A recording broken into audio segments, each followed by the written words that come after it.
IPS തലപ്പത്ത് സ്ഥലം മാറ്റം. ഗതാഗത കമ്മീഷണർ എസ് ശ്രീജിത്തിനെ പോലീസ് ആസ്ഥാനത്തെ ADGP-ആയി നിയമിച്ചു. ഗതാഗത മന്ത്രിയുമായുള്ള കനത്ത പോരിന് പിന്നാലെയാണ് മാറ്റം. അക്ബറാണ് പുതിയ transport commissioner. Yogesh Gupta vigilance ഡയറക്ടറാകും. നിലവിലെ vigilance director TK Vinod Kumar വിരമിക്കുന്ന ഒഴിവിലാണ് നിയമനം. ക്രൈംബ്രാഞ്ച് IG-ആയി CS നാഗരാജുവിനെ നിയമിച്ചു. CS നാഗരാജുവിന് ഒരു മാസത്തിനിടെ രണ്ടാമത്തെ സ്ഥലമാറ്റമാണ്. വിവരങ്ങളുമായി ഹരിമോഹൻ ചേരുന്നു. ഈ IPS തലപ്പത്തുള്ള സ്ഥലമാറ്റങ്ങൾ എങ്ങനെയൊക്കെയാണ്? പ്രധാനമായിട്ടും ഈ സ്ഥലംമാറ്റം ഒരു മാസത്തിന്റെ രണ്ടാമത്തെ തവണയാണ് IPS തലത്തിൽ ഉണ്ടാകുന്നത് എന്നുള്ളതാണ് ശ്രദ്ധേയമായത്. ഇതിൽ ഏറ്റവും പ്രധാനപ്പെട്ടത് ഗതാഗത കമ്മീഷണർ സ്ഥാനത്ത് നിന്ന് എസ് ശ്രീജിത്തിനെ സ്ഥലം മാറ്റിയിട്ടുണ്ട്. പോലീസ് ആസ്ഥാനത്തെ ADGP-യിലേക്കാണ് മാറ്റം വന്നിരിക്കുന്നത്.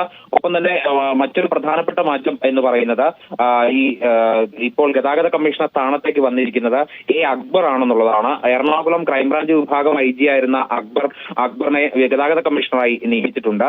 ഒപ്പം തന്നെ ഹർഷിത അത്തല്ലൂരി IPS നിലവിൽ പോലീസ് ആസ്ഥാനത്തെ IG ആയിരുന്നു. ഇവരെ ഇപ്പോൾ നിലവിൽ മാറ്റി കേരള ബിവറേജസ് കോർപ്പറേഷന്റെ managing director, chairman and managing director പോസ്റ്റിലേക്ക് മാറ്റിയിട്ടുണ്ട്. ഒപ്പം തന്നെ നിലവിലെ vigilance director TK Vinod Kumar വിരമിക്കുന്ന ഒഴിവിലേക്ക് യോഗേഷ് ഗുപ്തയെ വിജിലൻസ് ഡയറക്ടറായി നിയമിച്ചിട്ടുണ്ട്.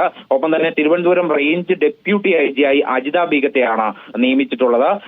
സംസ്ഥാന പോലീസ് മേധാവി Sheikh Darvesh Sahib Kerala police housing construction corporation ചെയർമാന്റെ അധിക ചുമതല വഹിക്കും. ഈ സ്ഥാനത്തുണ്ടായിരുന്ന CH നാഗരാജുവിനെ തിരുവനന്തപുരം ക്രൈംബ്രാഞ്ച് വിഭാഗത്തിന്റെ IG ആക്കിയിരിക്കുകയാണ്.